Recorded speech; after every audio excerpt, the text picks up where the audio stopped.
start by cleaning off our flashing here, and just take your knife and you can drag it down the side to clean it off, or you can use a file and just take off that seam line there from the molds, and do that on all your pieces. Even on your concrete basing pads here, go ahead and make sure you true them up so that you don't have a large gap when you go to seam them together, because then that just wouldn't be uniform. Next, we're going to file down the tops of these and get these protrusion bumps off at the top of our roof line here, so we can lay our new shingles down on top of it without having any problems of adhesion. And just take the file and file away.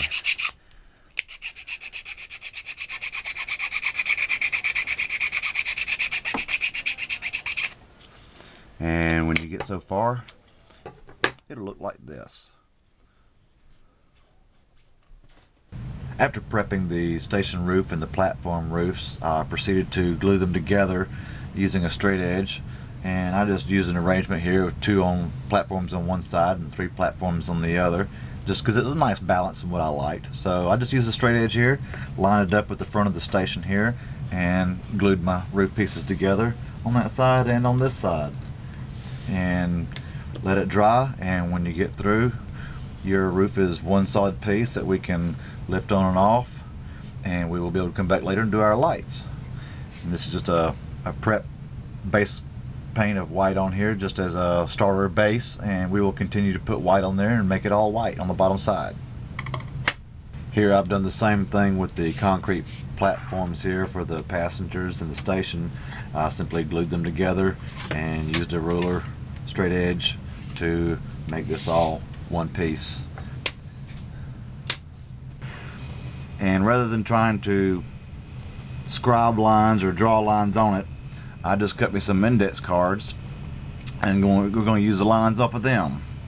And they're a little bit smaller than what my roof line is, but I'll use these here and on the back side and over the whole roof. So we'll just assemble this, and we'll start off and we'll glue one here in place. And I don't want to come too far off of the roof line right here, because I'm going to come back and add some gutters. But I do want it to overhang just a little bit so that it will feed into the gutter itself. And we'll start off, I got this one placed here, and we'll see if the glue here will work.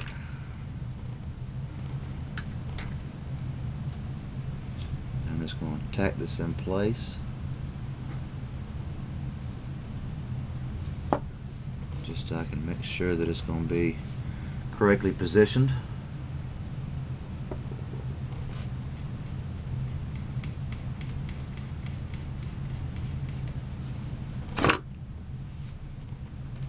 Not enough on this end.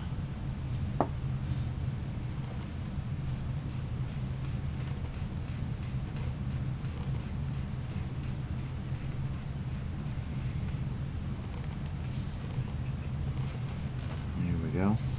This is just a real thin CA glue, nothing special. And we'll take a look at this. And I don't know how well this camera is going to show it up, but I've got just a little bit of a line across the top up here, and then along the edge line right here I got just a little bit of overhang. And we'll continue this all over the entire roof, so that way we'll have some nice guidelines for our shingles. These are regular 3.5 by 5.5 index cards, ruled at every 1/4 inch, and I'm measured off and marked to put a mark every 1/8 inch in between. And now we're going to cut up and make some shingles. And these are the shears that I got at I believe I bought them at Walmart, but you can buy these at any department store, sewing place. These are for doing hems, or I'm not sure what they're for sewing, but I saw these and I thought these would make great diagonal cuts. So I'm going to come right along here, and I'm just using the blue line here on the bottom as a guideline. going all the way across, lining it back up. And make sure that when you cut, don't go all the way down with your scissors, because if you do, you'll get a straight cut here at the end, which will kind of mess up your pattern. And we'll just do it like that. And there's your row. And I just came back along and cut it like this.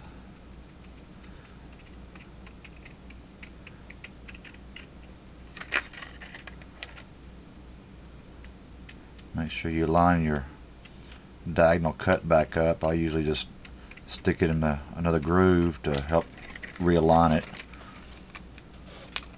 Oops. Like that, just kind of get it lined up and it'll self-align. Now once I've got this here cut out, I usually go ahead and cut the whole index card. Then I come back along with my ruler and I'll make a straight edge cut and cut this side here off, just because simply I want a consistent pattern, and when you get them cut they look like this. And I'll glue that side down with the line on it, and there's my row of shingles that we will layer up on the roof. As you can see here, I'm using this in my blue line as a guideline here, and I'm maintaining a pretty well consistent gap between all the way down, so that means my shingles are staying pretty well level. Also too, I forgot to mention, when you cut your gaps between your pieces here to go to your next piece, always make sure that you cut up in the top part of your V here, so that your next row will come back and cover that up. Otherwise you'll have a cut coming down the center of your shingle. As you can see, I've just about completed the shingles here on the front side of the platforms and the main station roof here. And before I went any further, what I thought I might do is change the roof itself and give it a little bit more modification. And what I thought I might do is give it a hip roof, and I just made this out of some index card, just to kind of get a look to see what it would look like. And as you can see here, I drew a line here to give me an idea of the angle rate of the ends of the roofs. And so I used that and measured it and cut me a piece of styrene. This is 30 thousandths styrene that I cut and to go right there, and I wound up getting one of them really close, so I made a pattern, and after that pattern I made 4 more pieces, just to do the 4 ends here. And I got to do my gable ends part here, I took and got some this is actually O-scale siding for a boxcar, old style boxcar, wooden slat boxcar, and it comes real close to matching the same slats that are on the building itself here. And since the two don't actually physically touch each other, you won't be able to tell that they don't match exactly, but they're really close, and I think it'll be good enough. Now that I've got the rest of my roof added on to, I'm just going to go ahead and finish the shingles on up this side, and then we'll do the other sides. All the shingles have been added, the roof tops have been added as well, and we have now painted it. I'm going to paint the inside here black to represent an attic space. I went ahead and added my doors here on the front and on the rear, and as you can see here, I've started putting my brick inlay in, and that's simply done by taking a strip of some of my brick sheet here. This is what I'm using here, Pastastrux, the HO concrete blocks what I'm using, and I took and made me a strip like this, which is I measured the distance there and made it the correct size, and this is just one long strip off of the sheet, and I started going around and gluing this to the base and cutting it out. And this is just going to add decorative trim and change the building's cosmetics a little bit. This is really a thin brick sheet that is really neat for doing cover-ups and things such as that. And if you have a European style building, but I guess you could say the shape of the building itself is something you like, or has a very Americana look to it, that you can take this brick sheet stuff and cover up that European cosmetics on it and make it look American.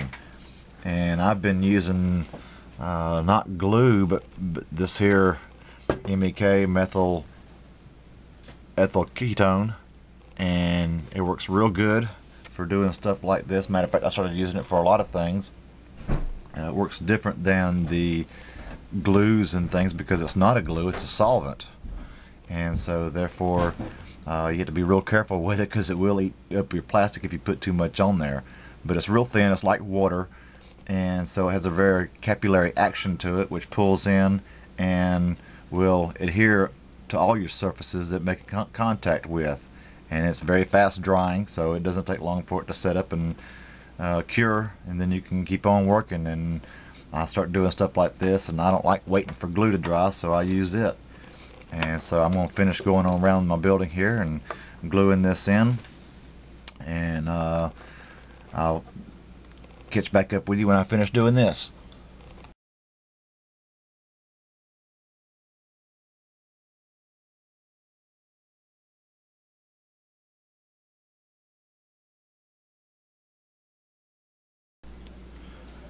Well, that concludes this video of doing some basic modifications to a Atlas railroad station.